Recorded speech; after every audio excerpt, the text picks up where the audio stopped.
कंगना रनौत हमलावर थी।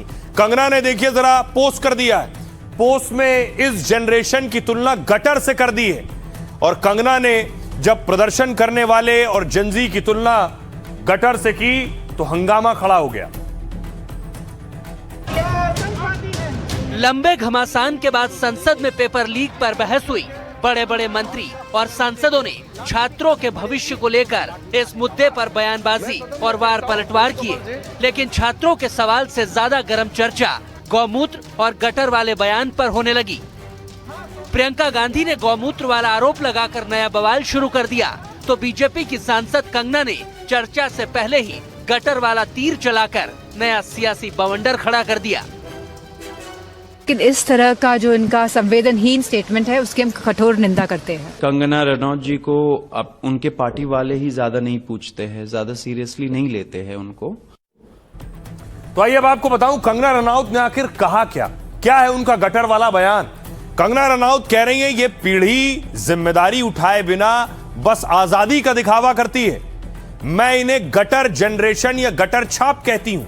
वो पढ़ाई लिखाई में बेकार, बदसूरत और भ्रष्ट होती हैं। यहां तक कि अपना घर भी नहीं संभाल सकती हैं। ड्रग्स लेने, शराब पीने और कई लोगों से संबंध बनाने को आजादी कहती हैं। गर्व से इसका दिखावा करती हैं। विरोध के नाम पर इस्तेमाल इनकी भाषा पर घिन आती है। इन्हें जन्म कौन दे रहा है और कौन इन्हें पाल पोस रहा है। सीजेपी के प्रवक्ता सौरभ दास ने कहा कंगना रनौत को उनकी पार्टी वाले भी ज्यादा नहीं पूछते। कोई भी उन्हें गंभीरता से नहीं लेता है तो हम क्या लेंगे। उन्हें अपने पद की गरिमा और शब्दों को बनाकर रखना चाहिए। आपसे कई गुना ज्यादा जेनजी ने देश के लिए किया है। डिंपल यादव ने कहा दुख की बात है कि ऐसा बयान एक ऐसी महिला सांसद ने दिया है जो खुद फिल्म इंडस्ट्री से आती है और अच्छा काम किया है। हम उनके असंवेदनशील बयान की भी भारी निंदा करते हैं। रेणुका चौधरी कांग्रेस सांसद ने कहा जो गटर से निकल कर आते हैं उन्हें गटर का हाल पता होता है और वही लोग ऐसे दूसरे लोगों को पहचान सकते हैं। कंगना प्रतिभाशाली हैं, अपनी कला पर ध्यान दें। प्रदर्शनकारियों पर ऐसी भाषा का इस्तेमाल उन्हें शोभा नहीं देता है। सुनिए कंगना रनौत को, ये उन्होंने पोस्ट किया था और उसके बाद क्या कहा। हमारे 75 ईयर ओल्ड प्राइम मिनिस्टर हैं, उनकी दिवंगत माता जी को उनको इतनी गंदी गंदी भद्दी गालियां दे। हमने भी स्टूडेंट प्रोटेस्ट किए हैं।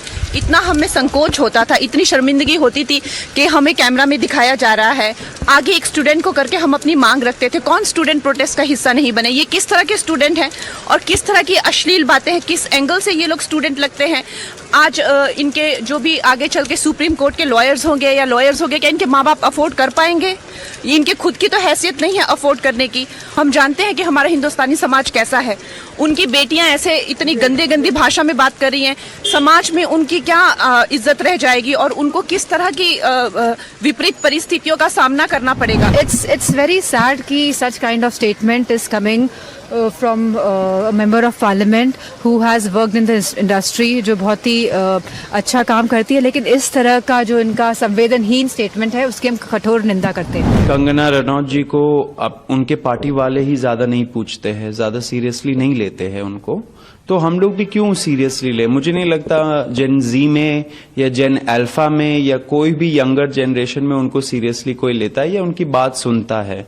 इस पे ज्यादा मैं कुछ बोलूंगा नहीं। शब्दावली सही नहीं है, शब्दावली संभाल लेना चाहिए। नेताओं को अपने पद का गरिमा भी बना के रखना चाहिए। देखिए छात्र जो है देश का, जो हमारे नौजवान हैं, उनके पूरे भविष्य को, अब वो कंगना रनौत पढ़ी लिखी कितनी है उसको पता भी है कुछ। पहले वो अपनी डिग्री तो बता दे, वो कितनी पढ़ी लिखी है जो जनरेशन छात्रों को ज्ञान बांट रही है। कंगना रनौत को हर मर्तबा इस तरह की बकवास करने की आदत हो गई है। इनको पूछो नीट का फुल फॉर्म मालूम है? नहीं पता होगा उनको। और आप जेनजी स्टूडेंट छात्र जो हमारे भारत का भविष्य है, उनके बारे में ऐसा बोल रहे हो। आप तो पढ़े लिखे नहीं हो, क्यों इस तरह की बकवास करने का आपको।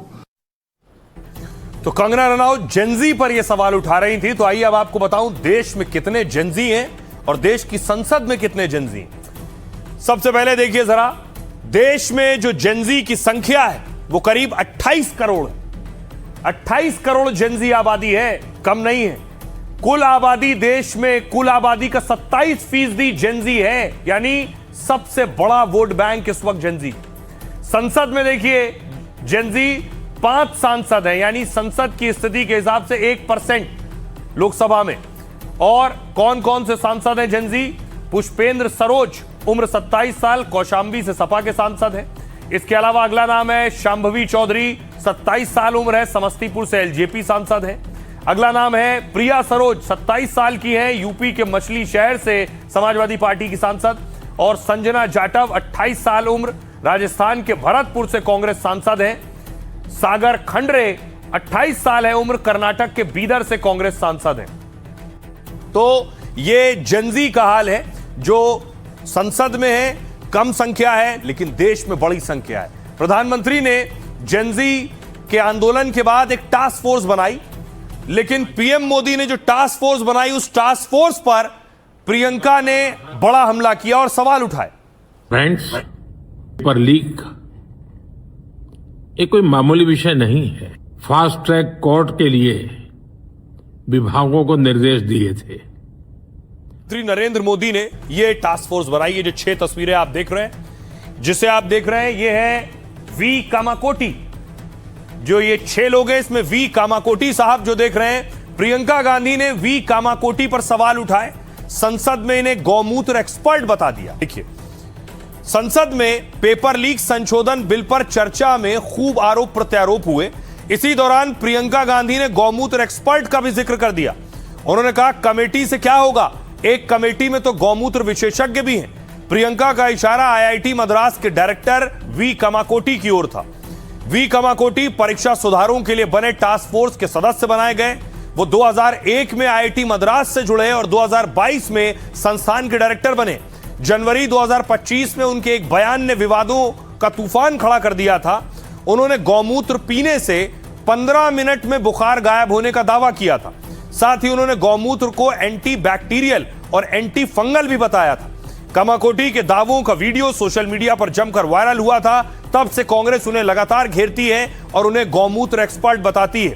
कामाकोटी साहब इसी टास्क फोर्स का हिस्सा है। सुनिए प्रियंका गांधी क्या कह रही। संसद में विपक्ष को दोषी ठहराने से, खोखले राजनीतिक खेल खेलने से काम नहीं चलेगा।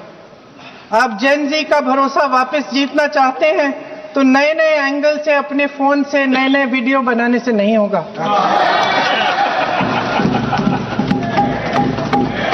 प्रधानमंत्री जी को कैमरे का एंगल नहीं, दिल का एंगल बदलना पड़ेगा। आदरणीय प्रधानमंत्री महोदय जी को आपके माध्यम से मैं कहना चाहती हूं कि शायद उन्हें अपने सलाहकार बदलने चाहिए। वे असलियत से एकदम टूट चुके हैं।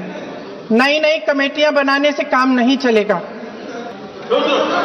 इस नई कमेटी में तो एक एक्स-आईबी चीफ, एक आईटी कंपनी के मालिक और एक गौमूत्र के विशेषज्ञ भी हैं। इन्हें शिक्षा के बारे में क्या पता जी? सच है। आप आज मेरे से नाराज हो रहे हैं। मन मुस्कुरा लीजिए। वो आपने भी चुनाव लड़ा। तो ये संसद के अंदर घमासान हो रहा था। दूसरी तरफ बड़ी चीज ये कि राहुल गांधी ने एक घायल को फोन लगा दिया। बिहार में जो AK-47 की गोली से घायल हुआ, उस घायल को राहुल ने फोन लगा दिया और राहुल गांधी ने बात की। हेलो जी, नमस्ते भैया। कैसे हो भाई? ठीक है। कहाँ तक तुम्हें गोली? कंधे पे लगी है, लेफ्ट साइड में। सीरियस तो नहीं है ना? ठीक हो? हाँ ठीक है, वो हाथ नहीं काम कर रहा है। अच्छा, डॉक्टर क्या कह रहे हैं? कह रहे हैं कि अभी 1 महीने आराम कीजिए, उसके बाद फिर से आके चेकअप होगा, हाथ में क्या हुआ है कैसे। ठीक हो जाएगा? डॉक्टर कह रहे हैं कि ठीक हो जाएगा? हाँ वो तो बोले हैं ठीक हो जाएगा। ठीक है, घबराए तो नहीं ना दादा? नहीं घबराए नहीं है, कोई दिक्कत नहीं। ठीक है, NSU वाले आपकी मदद कर रहे हैं। ठीक है, अगर कोई बात हो तो मुझे बता देना। हाँ जरूर बताएंगे आपसे। ठीक है? ठीक है। पापा मम्मी कैसे हैं? पापा मम्मी तो ठीक है, पापा ठीक है, मम्मी मेरी थोड़ी है नहीं, वो एक्सपायर हो गई है बहुत पहले ही, छोटे थे हम। और जो पापा घबराए तो नहीं दादा? नहीं घबराए नहीं है, वो उनसे बात हो गया है। भाई बहन कैसे हैं? भाई बहन तो मेरे नहीं हैं, हम अकेले ही हैं अपने मम्मी के। अच्छा, और तो मेरे मेरा आप सबको प्यार है। हाँ भैया। और घबराना नहीं है आपको? नहीं बिल्कुल नहीं घबरा। हाँ हम बिल्कुल नहीं घबरा। शाबाश। नमस्ते नमस्ते। थैंक यू भैया, थैंक यू भैया। तो राहुल गांधी ने घायल को फोन लगाया जो प्रदर्शन कर रहा था। दूसरी तरफ दिल्ली में जो प्रदर्शन कर रहे थे उनसे जुड़ी चौंकाने वाली तस्वीर सामने आई। दावा यह है कि दिल्ली में प्रदर्शन करने वालों में 100 से ज्यादा हत्या के आरोपी शामिल थे।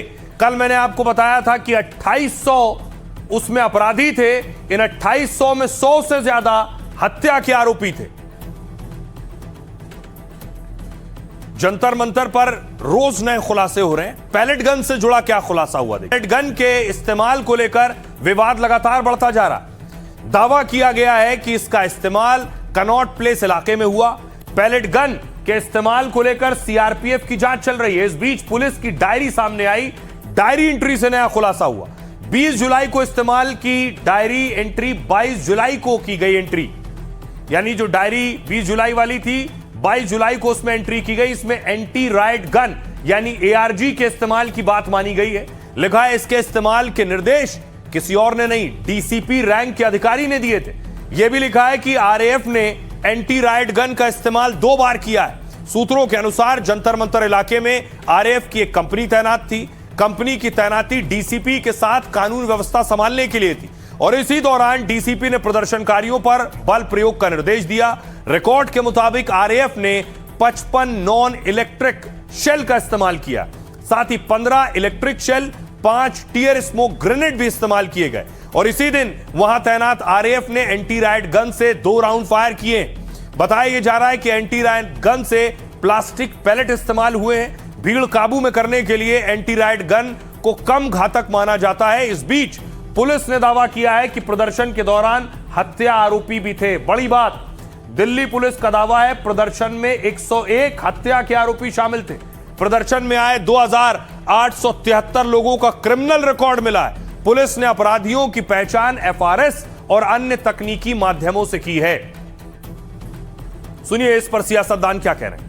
हमने देखा आपने किस प्रकार से पैलेट गन का इस्तेमाल किया, हमने देखा किस प्रकार से आपने इलेक्ट्रिक बेटन का इस्तेमाल किया, हमने वो भी नजारा भी देखा कि किस प्रकार से एक पुलिस कर्मचारी ने एक लड़की के गाल पर थप्पड़ मारा, वो एसीपी भी, कि किसने आदेश दिया, वो आदेश कहां से आया कि पैलेट गन का इस्तेमाल हो, किसने आदेश दिया, किसने आदेश दिया कि आंसू गैस का इस्तेमाल हो, किसने आदेश दिया कि लाठी पैरों पे नहीं लाठी सर पे पड़नी चाहिए, किसने वो आदेश दिया कि छात्रों का आंदोलन के बाद सरकार उनका बात सुन के पार्लियामेंट में बिल लेके आता है, ये अच्छा है, या जो आंदोलन होता है तो उसको कुचलने के लिए देश में इमरजेंसी लगा देता है, वो अच्छा आप बता दीजिए। मैं इमरजेंसी को तो नहीं देखा हूं, लेकिन इमरजेंसी में क्या क्या हुआ है वो अभी दिल्ली की राजधानी में भी देखने को मिल गया। आंसू के गैस के गोले और लकड़ी में लगा हुआ कुछ कील का और कांटे की चीजें, उस समय करंट नहीं लगाया जाता था, इस बार करंट लगाया गया। तो ये इमरजेंसी के बराबर ही हुआ है हमला, कम नहीं है। इमरजेंसी से कम अन्याय नहीं कर रहे हैं आप लोग। तो एक तरफ प्रदर्शनकारियों पर पैलेट गन चलने पर बवाल है, दूसरी तरफ प्रदर्शनकारियों को खाना खिलाने वाले जुनैद कोर्ट पहुंच गए। इनकी तस्वीर आपने प्रदर्शन के दौरान देखी होगी। बिरयानी खिलाकर जुनैद मुश्किल में फंस गए। बुलडोज घर बुलडोज नहीं आप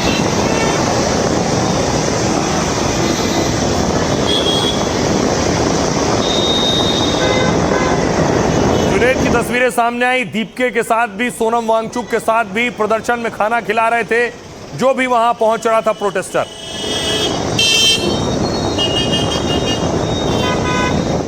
और ऐसे बहुत से वीडियो उन्होंने बनाए। बहुत से लोग कहते हैं उनका पॉलिटिकल कनेक्शन भी है, लेकिन सच जुनैद ही बता सकते हैं। अब देखिए जरा कोर्ट क्यों पहुंचे। जंतर मंतर आंदोलन से मोहम्मद जुनैद सुर्खियों में। जुनैद आंदोलन से जुड़े कोई नेता नहीं है, ना सीजेपी के सदस्य हैं। आंदोलन में वो सेवादार थे, छात्रों को खाना पानी और दवा देते थे। आरोप है कि 36 दिन तक वो लगातार बिरयानी बांटते रहे, लेकिन खबर है यही बिरयानी अब उन्हें महंगी पड़ रही है।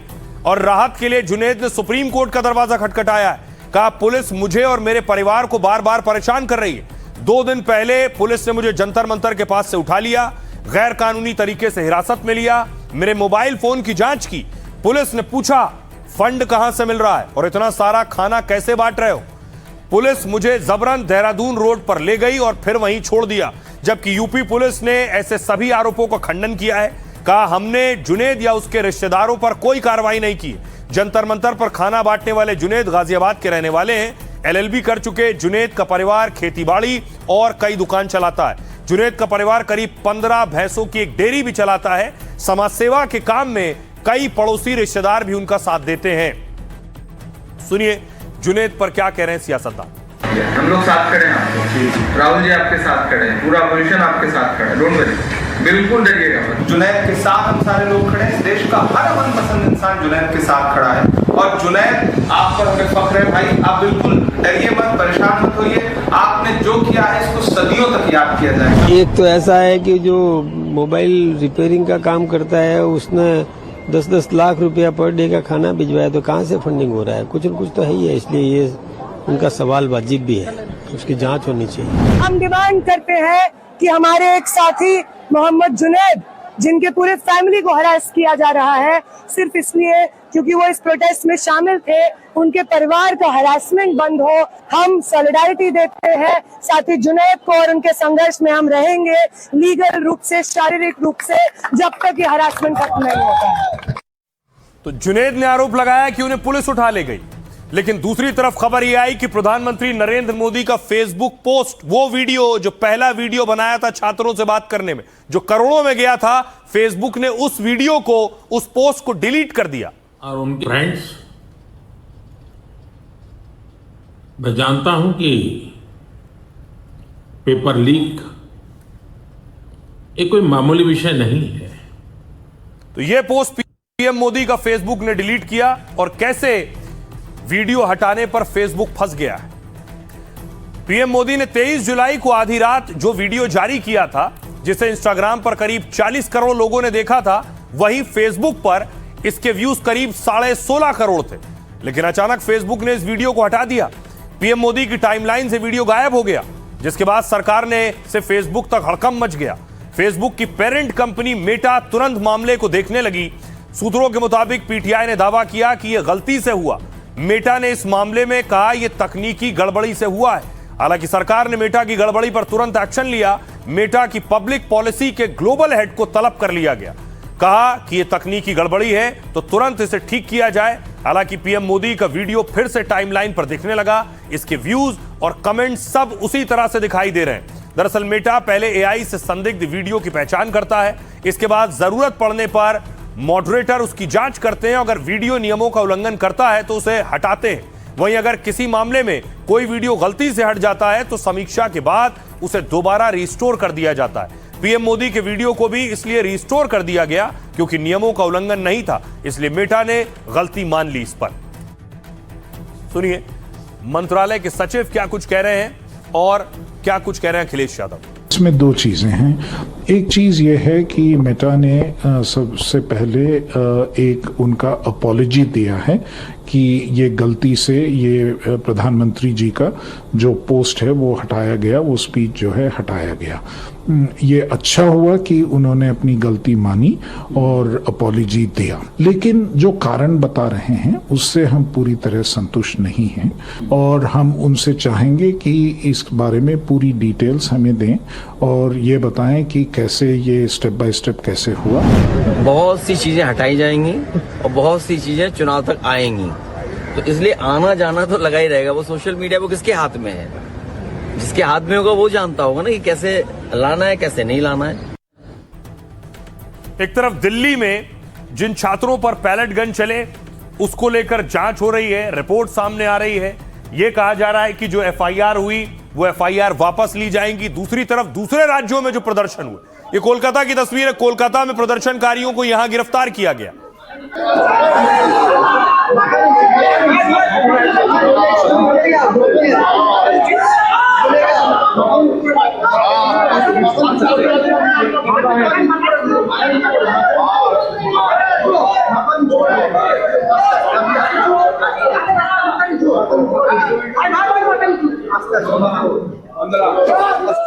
तो कोलकाता की तरह ही बिहार में भी प्रदर्शन करने वालों को गिरफ्तार किया गया था, लेकिन यह कहा गया है कि सभी को छोड़ दिया जाए।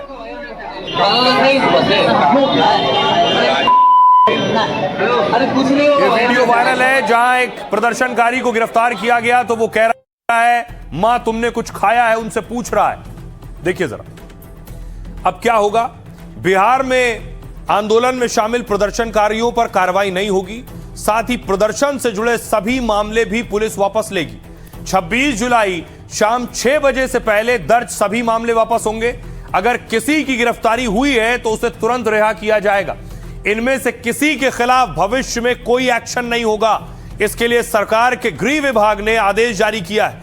और इस बीच पटना हाईकोर्ट ने 3 स्पेशल कोर्ट बनाने का फैसला किया है। ये fast track special court Patna, Lakhisarai और पूर्णिया में होंगे। इनमें परीक्षा में धांधली और पेपर लीक जैसे केस की सुनवाई होगी। इन अदालतों में चार्जशीट के 3 महीने के भीतर अंतिम फैसला होगा। असम में देखिए, असम सरकार ने भी आंदोलनकारी छात्रों को राहत दी है। प्रदर्शन में शामिल होने वालों के खिलाफ कोई एक्शन नहीं होगा। यहां विरोध प्रदर्शन के दौरान 13 लोगों को गिरफ्तार किया गया, अब उन्हें रिहा किया जाएगा और आगे भी कोई कार्रवाई नहीं होगी। महाराष्ट्र में भी प्रदर्शनकारी छात्रों से केस वापस लिया जाएगा। सूत्रों के मुताबिक मुख्यमंत्री ने गृह विभाग को निर्देश जारी किया है और महाराष्ट्र का गृह विभाग जल्द ही इस बारे में फैसला ले सकता है। केंद्र सरकार ने सीजेपी को छात्रों पर दर्ज केस वापस लेने का भरोसा दिया है। महाराष्ट्र में पेपर लीक मामलों के लिए 2 फास्ट ट्रैक कोर्ट भी बने हैं। हाईकोर्ट के आदेश से स्पेशल कोर्ट औरंगाबाद और नागपुर में बना है। सुनिए क्या कुछ कह रहे हैं वकील और छात्र। पत्र प्राप्त होते ही मैंने उचित कार्रवाई करते हुए संबंधित 27 मुकदमों में के वापसी के लिए मैंने आवेदन सभी संबंधित न्यायालयों में समर्पित कर दिया है, जिसपे आदेश आना बाकी है। कुछ में आदेश आज आया है और कुछ में चूंकि की समय अभाव के कारण आदेश नहीं आ पाया, और निश्चित रूप से कल सभी पर आदेश आ जाएगा और सभी की रिहाई हो जाएगी। ये हमारे नागरिक है, हमारे भविष्य है। ये बच्चों के भविष्य के बारे में सोचने चाहिए और उनके लॉ एंड ऑर्डर की चिंता सबसे प्रधान रखिए। पुलिस को ऐसे इस किस्म के जो कुछ वो लोग किए हैं, ये सब सोचने की बात है। हम चाहते हैं कि पार्लियामेंट में, संसद में आके गृह मंत्री और सरकार हमें बताइए साफ साफ कि क्यों कर रहे हैं, क्या कर रहे हैं। केंद्र या बीजेपी राज्यों से जुड़े हुए सारे शर्तों को पूरा किया, केस उठाना, ये वो सारे चीज। प्रधानमंत्री तो संवेदनशीलता दिखाया, सीधे छात्रों के हित के लिए जो कदम छात्रों की मांग था सब। ये सरकार की जिम्मेवारी है। जब भारत सरकार ने कमिटमेंट कर दिया, समझौता कर लिया कि सारे केस वापस लिए जाएंगे, तो बिहार सरकार को भी इसका ध्यान रखना चाहिए। लेकिन कल हम लोगों के दबाव में इन लोगों ने एक चिट्ठी निकाली है। इस चिट्ठी का पालन होना चाहिए विद इमीडिएट इफेक्ट जो चिट्ठी में है, नहीं तो आंदोलन तो होगा ही अगर नहीं करेंगे। महाराष्ट्र के सीएम फडणवीस साहब उनकी बात स्पष्ट करें कि ये एफआईआर पीछे लेने वाले हैं या नहीं। ये तो बात एक है क्योंकि केंद्र सरकार ने तो वचन दिया है, लेकिन भाजपा कौन सी है जो वचन को पालती है। तो ये एक बात हुई, लेकिन हम हमारा वचन पालेंगे और जो भी शिवसेना ubtlegal@gmail.com पे उनकी नोटिस एफआईआर हमें भेजेगा, उसके लिए हम महाराष्ट्र में लड़ेंगे। स्टूडेंट्स की प्रोफाइलिंग की, हेवी सर्वेलेंस से उनको टारगेट किया, नोटिस भेजे, डिटेंशन किया, कहीं बिहार में 9 एफआईआर किया लोगों पर, अटेम्प्ट टू मर्डर तक के चार्जेस में उनको जेल में भेजा। दिल्ली में आपने खासकर और बंगाल में अलग अलग जगहों पे मुस्लिम स्टूडेंट एक्टिविस्ट की प्रोफाइलिंग की और उनका विछाण शुरू किया। तो सुप्रीम कोर्ट के ऑर्डर को हम वेलकम ही करते हैं, लेकिन इस बात के साथ कि होना ही नहीं चाहिए था।